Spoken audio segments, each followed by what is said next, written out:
السلام علیکم ورحمۃ اللہ۔ آج میں آپ کے سامنے پیارے نبی پاک صلی اللہ علیہ وسلم کے ایک پیاری صحابی حضرت طلحہ کا واقعہ پیش کروں گی کہ کس طرح حضرت طلحہ نبی پاک صلی اللہ علیہ وسلم سے محبت کرتے تھے اور کس طرح میرے پیارے آقا محمد مصطفیٰ صلی اللہ علیہ وسلم حضرت طلحہ سے محبت کرتے تھے۔ معزز سامعات، آپ اس واقعے کو دھیان سے سنیے۔ حضرت طلحہ بن برائے مدینے کے رہنے والے تھے اور بڑے سمجھدار اور نیک نوجوان تھے۔ وہ رسول اللہ پاک صلی اللہ علیہ وسلم کے مدینہ تشریف لانے سے پہلے ہی مسلمان ہو گئے، لیکن ان کے والد کی بدقسمتی کہ وہ اپنے باپ دادا کے مذہب پر قائم رہے۔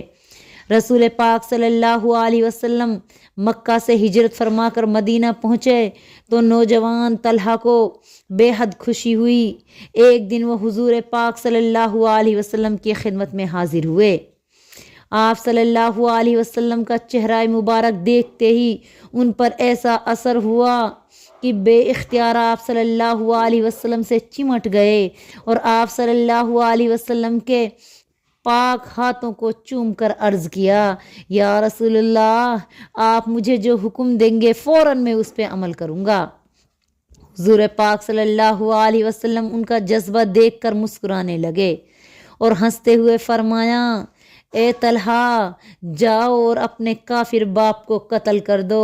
حضرت طلحہ رضی اللہ تعالیٰ عنہ نے عرض کی، یا رسول اللہ، میں ابھی آپ صلی اللہ علیہ وسلم کے حکم پر عمل کرتا ہوں۔ یہ کہہ کر وہ گھر کی طرف چلے۔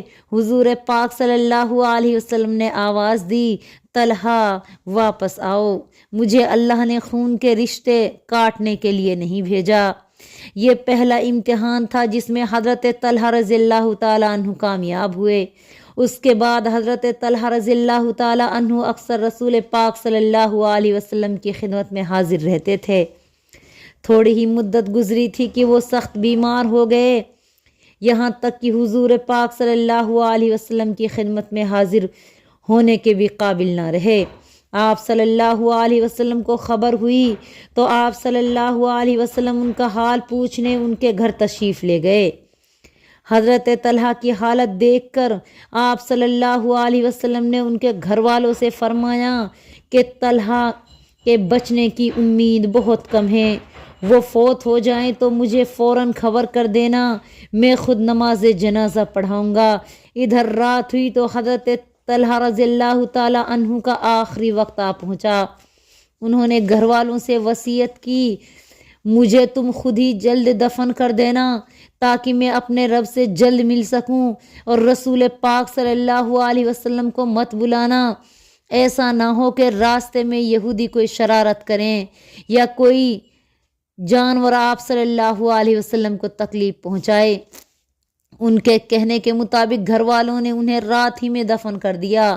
صبح کو حضور پاک صلی اللہ علیہ وسلم کو ان کے وفات کی خبر ملی تو آپ صلی اللہ علیہ وسلم